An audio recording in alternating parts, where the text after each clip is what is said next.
Hello, good evening to all. कुठे जायचं आहे म्हटल्यावर कामं कशी पटापट होतात आणि तेच घरी आहो म्हटल्यावर त्याच थोड्याशा कामांना वेळ लागतो. सकाळी उठल्यावर फ्रेश होऊन मी छान असं झाडूपोछा करून घेतला. त्यानंतर आले मी किचनमध्ये स्वयंपाक करायला.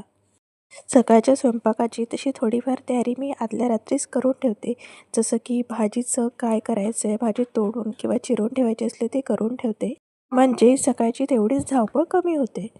आज मला चवळीची भाजी करायची होती. चवळीची भाजी आदल्याच रात्री तोडून ठेवली होती आईने आणि तीच चवळीची भाजी मी आता करत होते. स्वयंपाक करताना सर्वात आधी मी कणिक मळून ठेवते, जेणेकरून भाजीला फोडणी देईपर्यंत कणिक छान अशी मुरून जाईल.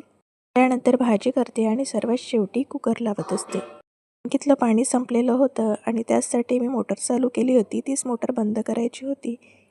सकाळच्या गडबडीत निवांत असा वेळ भेटत नाही, पण बाहेर आलीच होती तर बघा ही छान छान फुले फुललेली पाहून मन अगदी प्रसन्न वाटत होतं आणि सकाळ एकदम प्रसन्न वाटत होती.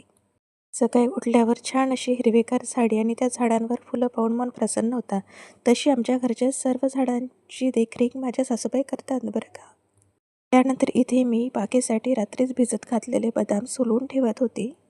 रोजची हीच कामं करायला मला साधारणतः 1 ते 1.5 घंटा फक्त लागत असेल आणि संडेला हीच कामं असतात सेम टू सेम, तरी पण दुपारचे 2 वाजतात. का बरं एवढा वेळ तो काही मला कळतच नाही. संसार म्हटला की प्रत्येक स्त्रियांच्या मागे कामे तर नेहमीसाठीच आलेली असते, पण त्या नेहमीच्या कामातूनच वेळ काढून प्रत्येक स्त्रीला आपली आवड-निवड जपता आली पाहिजे.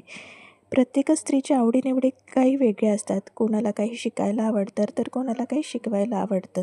त्यानुसारच वेळ काढून सर्वांनी आपली आवड-निवड जोपासली पाहिजे. बरोबर ना? घरची कामं करणे वाईट आहे असं मी म्हणत नाही. कोणाकोणाला घरची कामं करण्यातही वेगळेच समाधान असतं. घरच्या कामातही बरंच काही शिकण्यासारखं असतं. यावर तुमचं काय मत आहे नक्की कमेंट्स करून सांगा. माझे मिनी ब्लॉग्स तुम्हाला आवडत असतील तर माझ्या चॅनलला सबस्क्राईब करा आणि जास्तीत जास्त शेअर करा.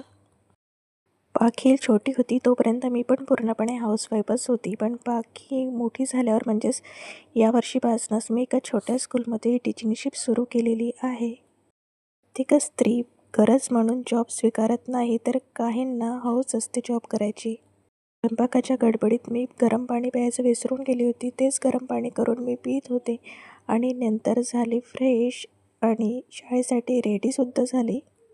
त्यानंतर झटपट पटापट मी निघाली शाळेच्या रस्त्यांनी. सकाळच्या वेळेला हे मला शाळेत सोडून देत होते, पण म्हटलं चला तेवढीच आपली वॉकिंग होईल म्हणून मी आता पायदळच जायचं ठरवलेलं. शाळेत गेल्यावर माझ्या गोड विद्यार्थ्यांचा चेहरा पाहून माझा दिवस खरंच खूप चांगला जातो. तर असा होता आजचा माझा